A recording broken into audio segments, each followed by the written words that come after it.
Welcome back into the Underage Packers podcast. This is episode 136. And today is a very exciting day, Big B. The pre-camp vibes are hitting a peak. We are so freaking close. You know, my measure for how close we are to a day is opening up the Apple weather app. And if the day at the bottom is the day I'm looking forward to, then we are cooking with gas. Big B, how are we feeling? My off-season brain has finally disappeared, and I am full back in football mode, and Yes. I am just so freaking excited for training camp to start up. Absolutely. The eternal optimism of this team is going to the Super Bowl, and there's nobody that's stopping us besides that safety position. Besides that, we're golden. And I am so excited to get to Green Bay next week for those first few practices, feel the area, breathe in that Green Bay air, so crisp. It's going to be July, and speaking of the weather app, it looks like it might be really hot that first day that we're there, but it won't matter because it's Green Bay air. It's going to be so crisp. I cannot wait. Can't wait to hit up Stadium View. Can't wait to hit up Kroll's without you since you don't like it. It's going to be phenomenal. And today we are kicking off the training camp season with a great guest who we've been wanting to have on for a long time now, and that is Kassidy Hill. So without further ado, let's throw it with our to our interview with Kassidy. You know how the story originally broke? The Packers podcaster named Big B. Shut up, Big B. Jamal Williams is inside the 30, out in front, a Green Bay touchdown. Jamal Williams is the GOAT. That's all you need to know. Good, let's keep it under 25 minutes, all right? We might be too young to have a spotted cow, but we are both diehard Packers fans.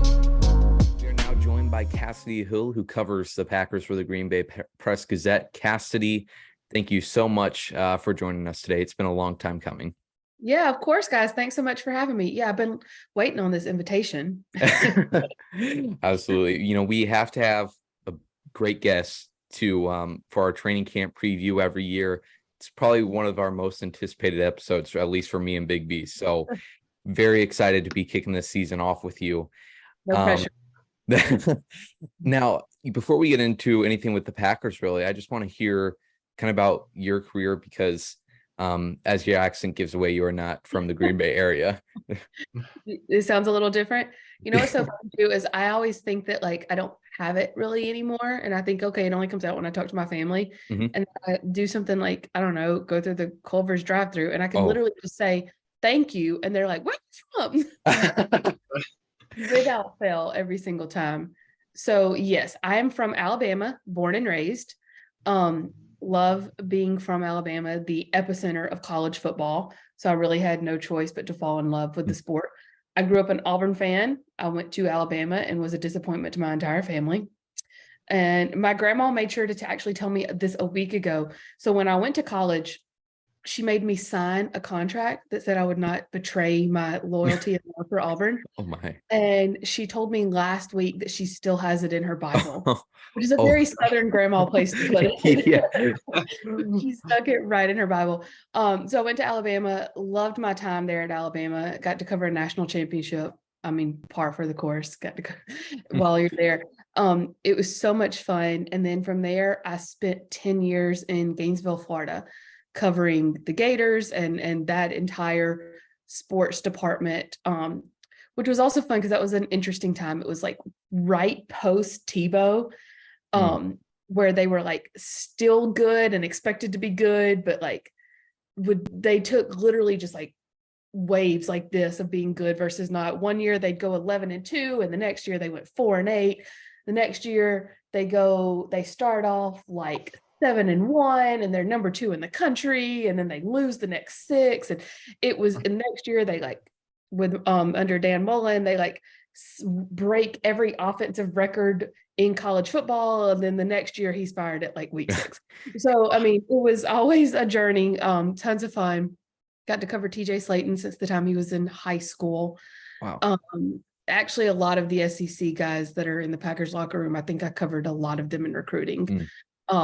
but TJ especially was one I remembered because he can dunk a basketball and do a backflip. It's not something you would think looking at him, but he is deceptively athletic. And then also covered the Jaguars for a couple of years, my last couple of years there in Florida, which was during the drafting Trevor Lawrence era, Urban Meyer. My last game covering the Jags, because I came to the Packers midway through the season. Mm-hmm. My last week covering the Jags was when Urban Meyer got fired and had the whole Cincinnati bar thing. It was just, really jumping off a sinking ship there. Exactly.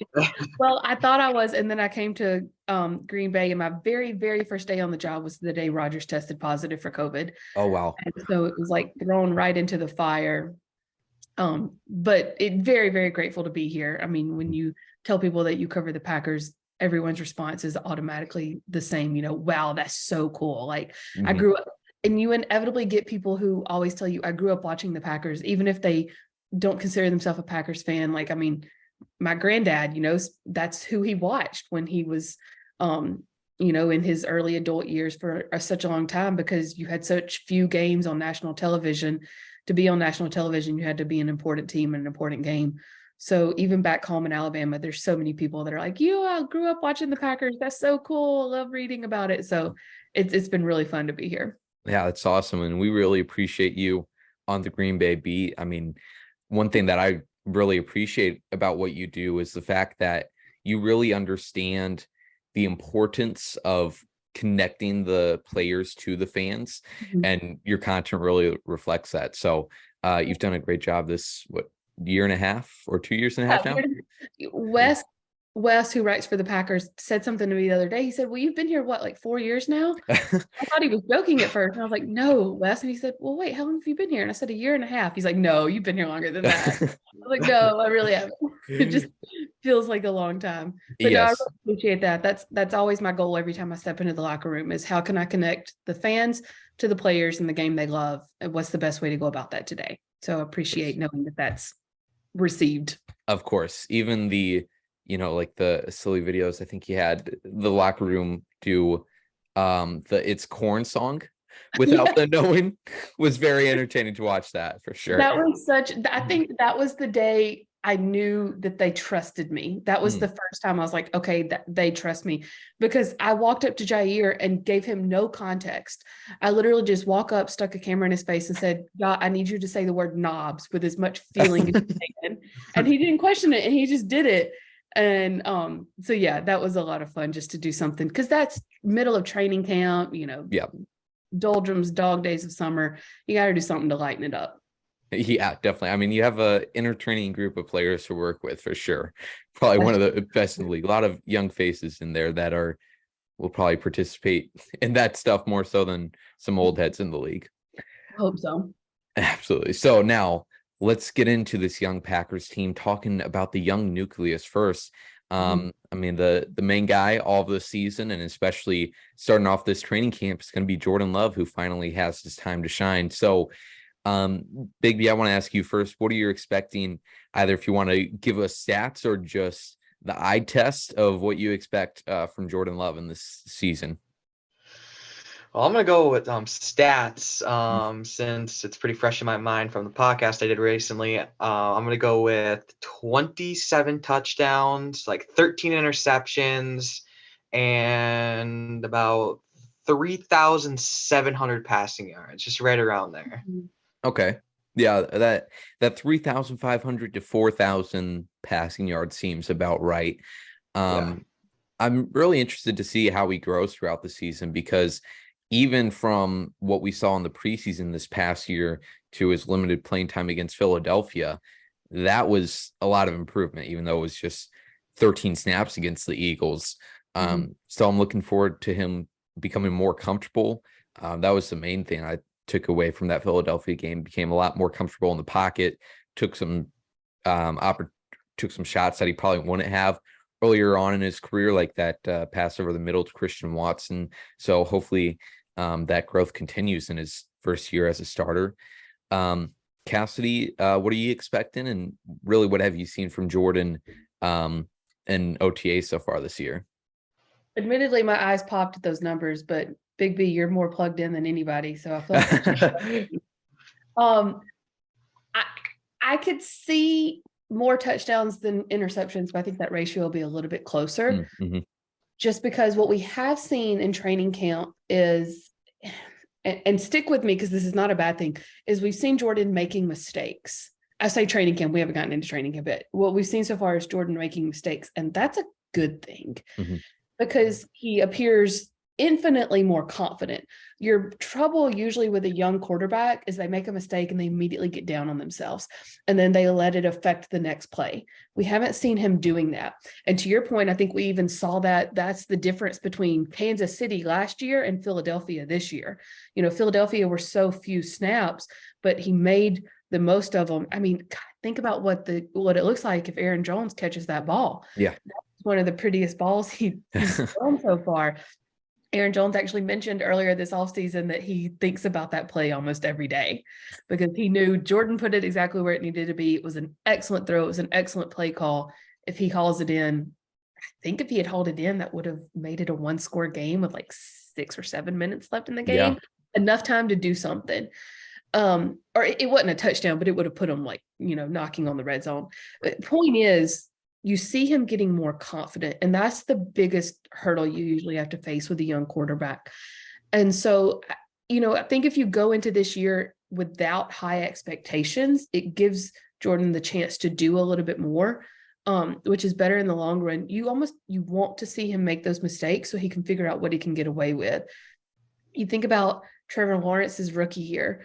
And he threw a league-leading interceptions. He broke Peyton Manning's rookie interception record. Peyton Manning, another, record breaker that you wouldn't usually mind being paired with. Yeah.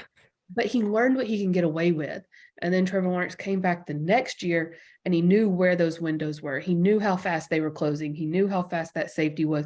He knew where exactly to put it. And so, and the added advantage there with Jordan Love is that he already knows the system. So let him get out there and figure out the speed of the game. That's what he really needs to catch up on, is the speed of the game. He knows the offense. He knows what to do. The guys trust him. He has chemistry with the guys, which is why we've seen so much between he and Romeo Doubs so far through OTAs. It's because they spent the past year, kicking it on second team together. Yeah. So you've already seen the chemistry there, the playbook's there. Let him figure out the speed of the game, and then he can take that next step. And that's what he can do. That's why it's so good that they have 2 joint practices this year too. Having that extra joint practice is such a big deal because you usually, even though training camp has the pads on, you're hitting a little bit harder, there's still, something held back. A guy doesn't want to get hurt during training camp. But, you get out there and you have to face Bill Belichick's defense for 2 practices and then in a game. It doesn't matter. With Bill Belichick's defense, it doesn't really matter who's running it. It's the schemes he's running. That's going to be so beneficial for Jordan just to have those 2 extra days working against that defense. And so with that being said, if he goes out there this year and he throws 23 touchdowns and 21 interceptions, I don't think that's a bad thing. Let him figure out what he can do. Let him figure out the speed of the NFL, and then he'll be okay next year, which is really when you need him to be. Yeah, definitely. And that confidence that you're talking about, I think, is one area where I think having Aaron Rodgers mentor him over these past 3 years is going to play a huge factor for him. With how detail-oriented Aaron Rodgers is and perfecting every little mistake that he makes, I think will show in Jordan's game. And that's great to see that demeanor that you're talking about that he had in minicamp there. Mm-hmm. And you also touched on this team fully embracing him. We've seen that even through minicamp and OTAs. Jair Alexander coming around his back and saying he's the best quarterback in the league. That's been great to watch. And then also something that we haven't seen the starting quarterback in Green Bay do these past 2 off seasons at least is, working out with these guys in the off season. And Jordan Love even took it a step further this past week by working out with Aaron Jones, Christian Watson, a few other of the young wide receivers out in California. So it's great to see them build that connection, not only off the field as friendships, but also that definitely will translate to their trust in each other on the field, which will be great to watch. And this wide receiver room as a whole is incredibly young. It will be mentioned, I'm sure, plenty of times throughout training camp that Jeff Cotton is the oldest wide receiver in this room. And he's even going to be fighting to make this roster. Jeff Cotton's killing it in mini camp. Jeff Cotton and Malik Heath, man, I don't know what is going on with these random wide receivers, but there's always at least one or two that just have an incredible training camp off-season session. So Jeff Cotton is one of them. Malik Heath, too, an undrafted free agent. And then you have, I would say, the 5 locks for this roster, and Watson, Dobbs, Torrey, Reed, and Wicks. And then Grant DeBose, another draft pick, but he'll have to fight a little bit more for that roster spot. So what I'm really looking forward to watching in this training camp is how those wide receivers develop, how they are able to make plays day in and day out. Watson will mainly be going up against Jair Alexander, which hopefully will improve his game. So it will be a fun training camp to watch for these offensive playmakers this year. Don't be shocked if they put 6 on the roster. I don't know if they carry 4 tight ends like they have in the past. I could see them keeping that at 3. Making that Kraft, Musgrave, Josiah DeGuara. They might try to sneak Tyler Davis on there, especially if they label DeGuara as a fullback or a halfback, which is really all he's worked out as during minicamp and OTAs.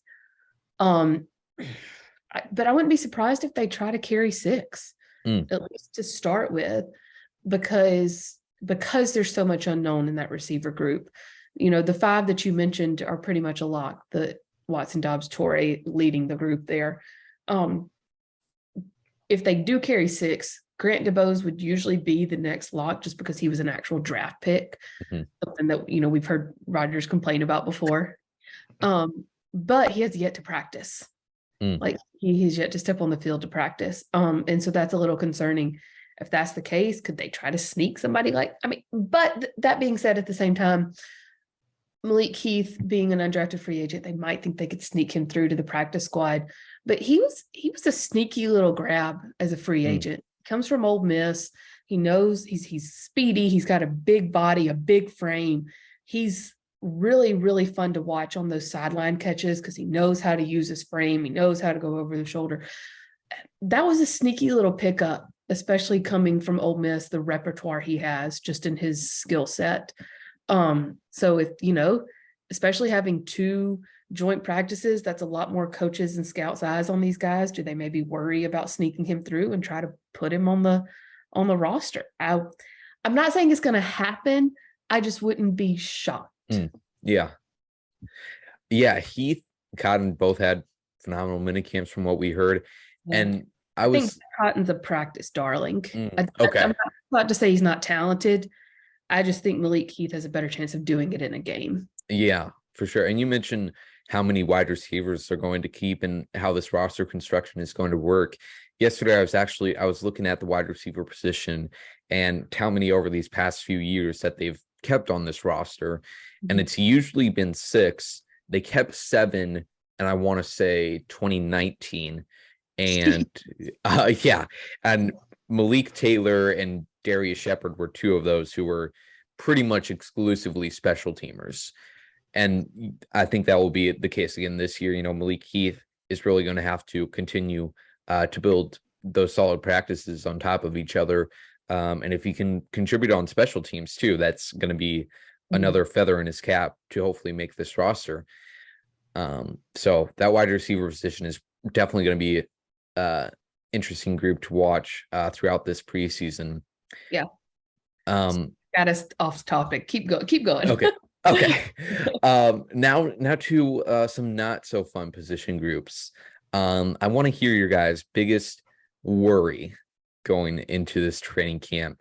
For me, I'm going to say the interior of the offensive line and the depth on the offensive line as a whole.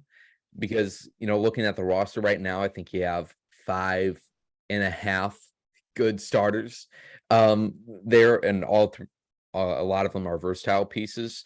But outside of that, we're looking at potentially having Jake Hansen and Royce Newman as our go-to backup offensive linemen. As I was looking at the roster yesterday and trying to put together a hypothetical 53-man roster, it's like, they kind of have, they obviously have to keep more than 5 offensive linemen, and 6, 7 of them are good enough to keep, but you would like a little bit more depth. And maybe Rasheed Walker takes a year 2 jump and is able to make this roster. But there's just not a lot of reliable depth on this team. So that's my biggest concern. Big B, is what group are you a little bit worried about? And do not be as harsh on some of the safeties as you were in our stock report video. All right, I'll try to be nice today, I guess. But my biggest concern has been pretty much my biggest concern the past few years. It's the defensive line. We still really haven't gave Kenny Clark any help. We got Devontae Wyatt, but we'll see if he takes a year 2 jump. We lost a few pieces on the defensive line and really didn't do much to replace them except get a couple of rookies with Carl Brooks. And you still got Jonathan Ford in there as well. A lot of bigger bodies in there. And I just don't know how or what, like even what we're doing, because they've really changed the prototype in that room. So, there's not really a second guy right now that I feel confident throwing out there other than like TJ Slayton. Yeah, Devontae Wyatt, I really wish he got more playing time last year. And during that conversation you were having, I just could not stop thinking about the TikTok that I posted a few weeks ago on Twitter. It was TikTok from some fantasy guy, and he was going over the massive losses that Green Bay faced this offseason, and he mentioned Dean Lowry in the same category as Aaron Rodgers and Allen Lazard. So hopefully we really got to recover from the loss of Dean Lowry. But yeah, the run defense isn't great. And even, when Rashawn Gary stepped down with injury last year, there was really nobody that emerged as a great pass rusher out of that group. So defensive line, for, like you mentioned, 22nd year in a row is definitely a big concern. Kassidy, what position group are you looking at? Since you won't let him be hard on the safeties, I will. Okay. That's my biggest concern. I totally agree on offensive line. Just because of the lack of depth, I think you want to carry 8. Yeah, just tough. I don't know who those 8 would be necessarily. Exactly. And I totally, absolutely get your point on the defensive line as well, just because there's no clear-cut answers.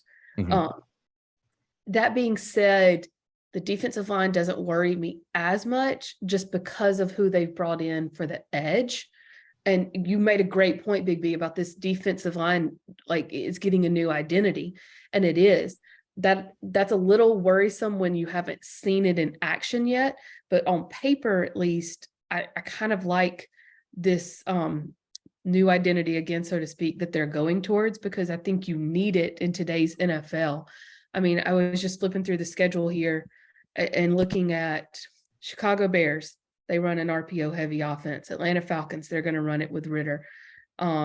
Raiders don't really necessarily run a huge like RPO, but they do run a lot of option just because that's what Jimmy can do.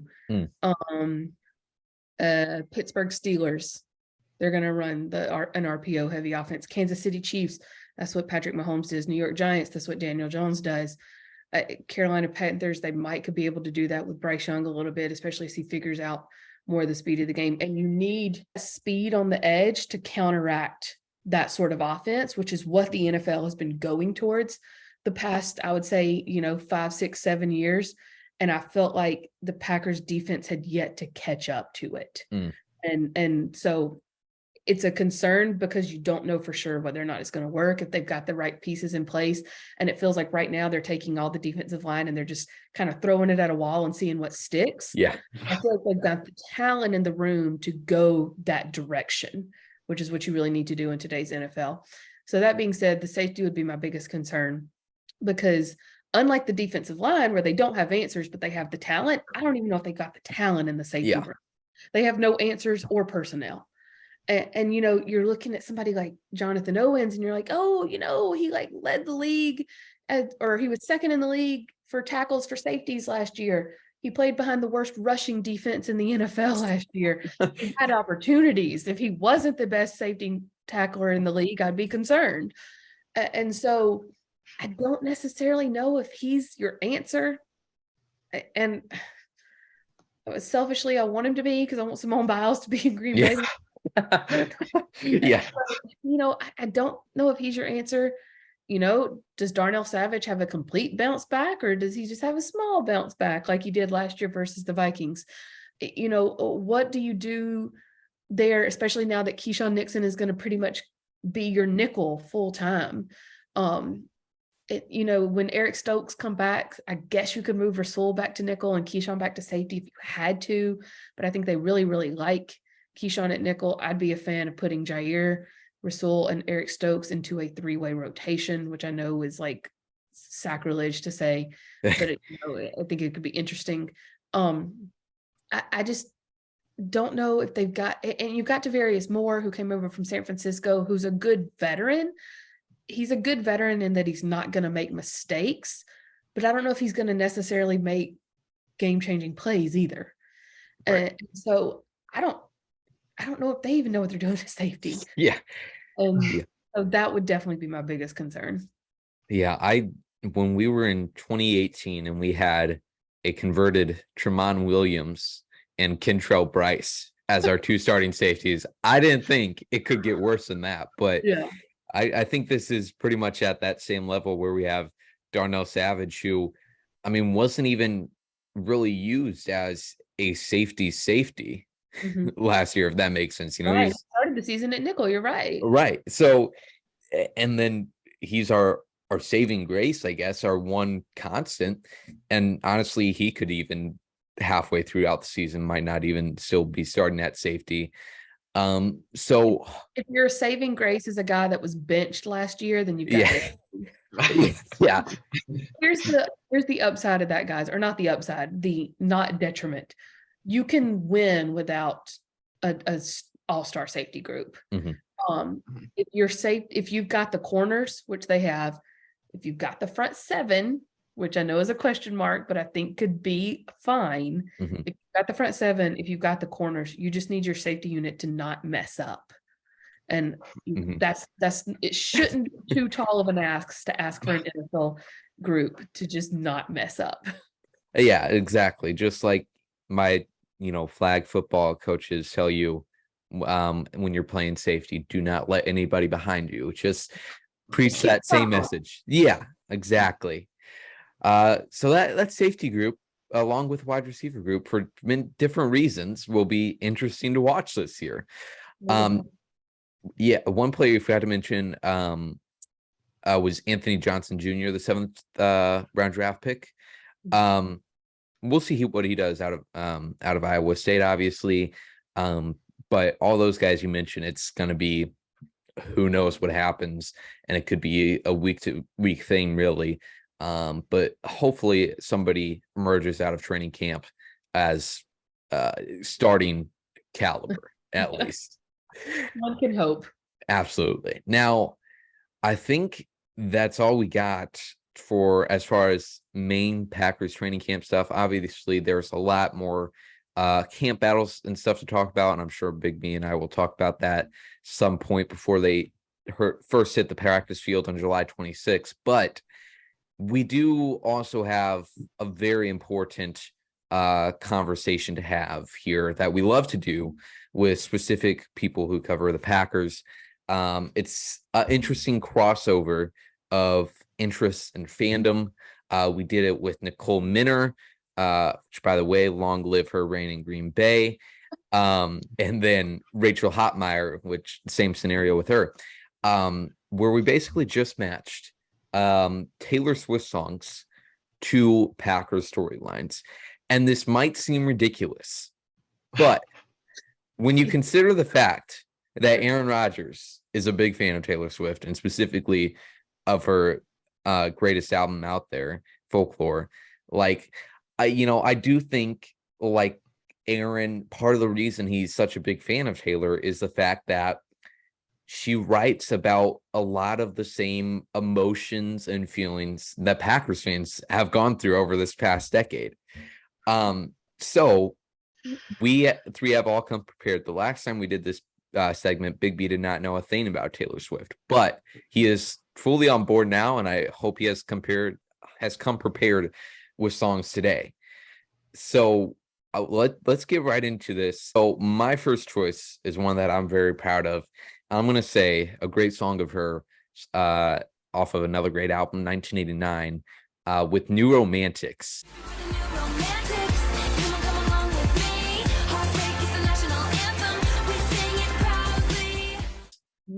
For Jordan Love and this new team. Not only the parallel between Love and Romantics, but also like New Romantics in 1989 as a whole really is like moving to a big new city, having fun with your friends, being young.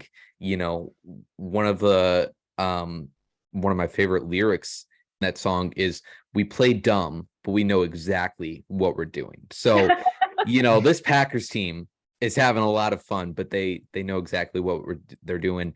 And it's a great song, and I think it matches up pretty perfectly with the new excitement this Packers team has. Okay, Big B, I hope you have a good choice for this. What do you got for us? A lot of pressure on this one. Mm-hmm. Okay, since I'm newer to this whole Taylor Swift deal, I'm not totally locked into the lyrics yet, and Joey knows this, but I'm gonna go with, just because it's a song title, from Midnight's Question. Can I ask you a question? Did you ever have someone kiss you in a crowded room? Because there is so many question marks on this Packers team. Like, our entire roster is filled with question marks. Okay.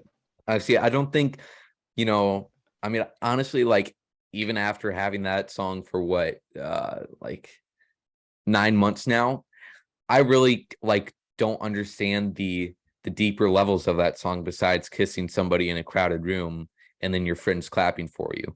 So yeah, I guess it works. It could be about the Packers' struggles going into this year. Who knows?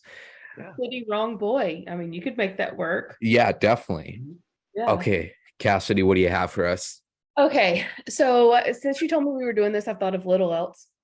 I've examined lyrics in a way I never have before. My first initial gut reaction was "Getaway Car," just because of the line, "I wanted to leave him, I needed a reason."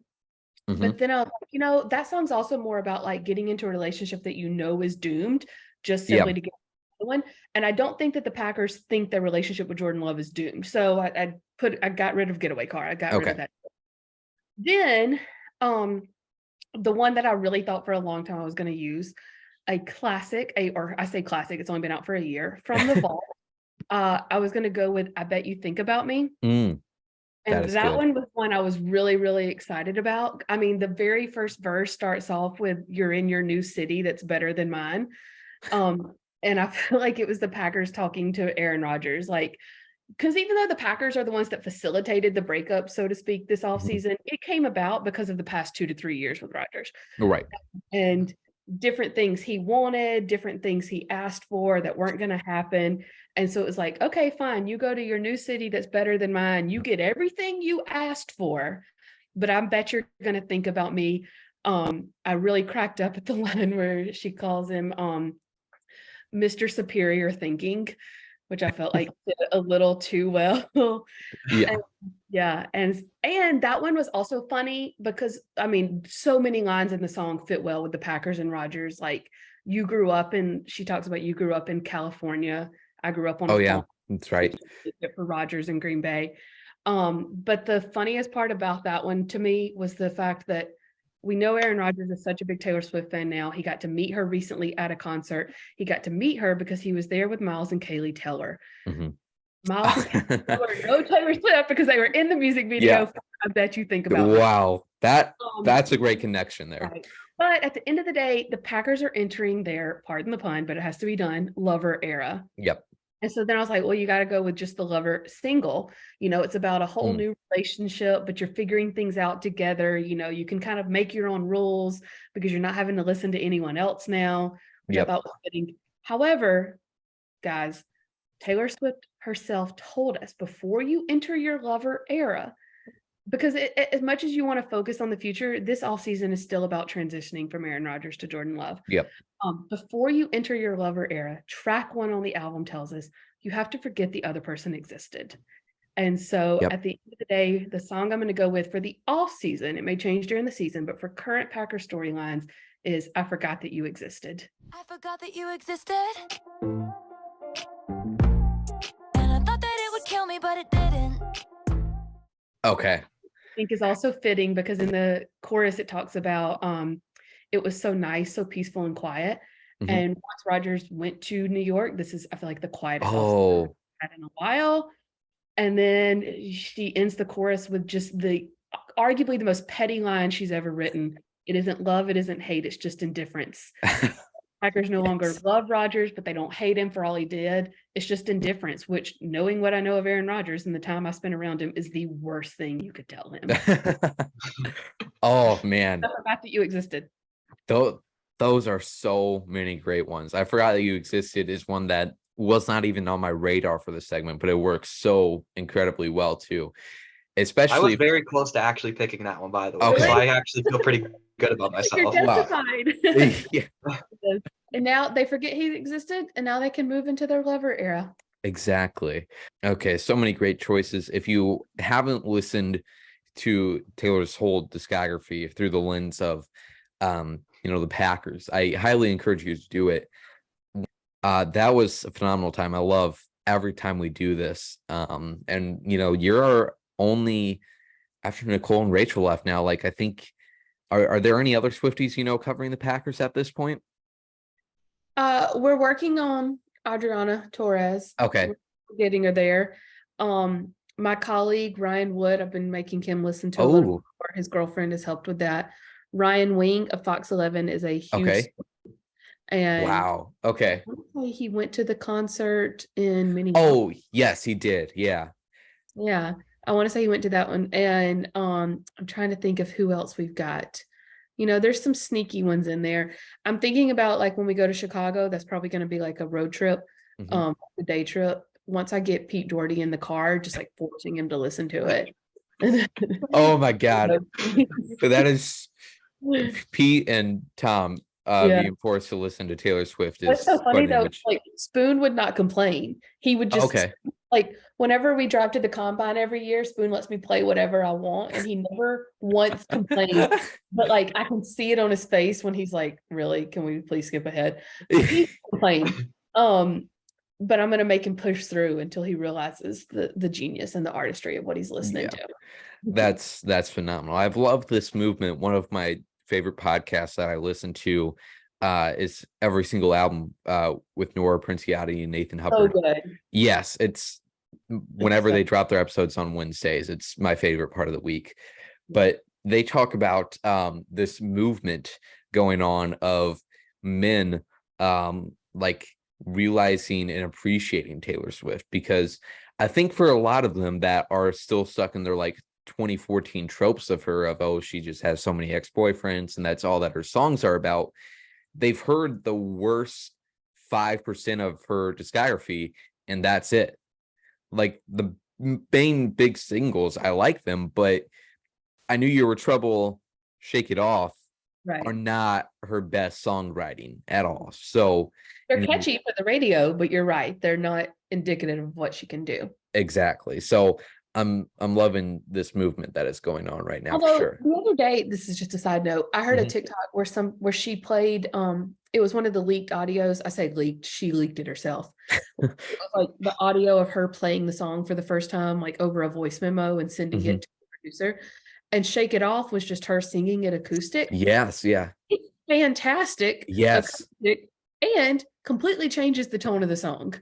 Exactly. I heard that same memo there, and it is very much a different tone. And I one thing I do love about her concerts that she's done for many years now is the surprise song sections, because It's just her and a guitar or a piano. And these songs are stripped down, and it's amazing to hear. Yeah, you listen to the words more. Yeah, Although for sure. I'm gonna throw this joke in there. I saw somebody on Twitter because when she was in Minneapolis, she did Paper Rings as a surprise Mhm. song, which just bummed me out that she didn't do that in Chicago. Yeah.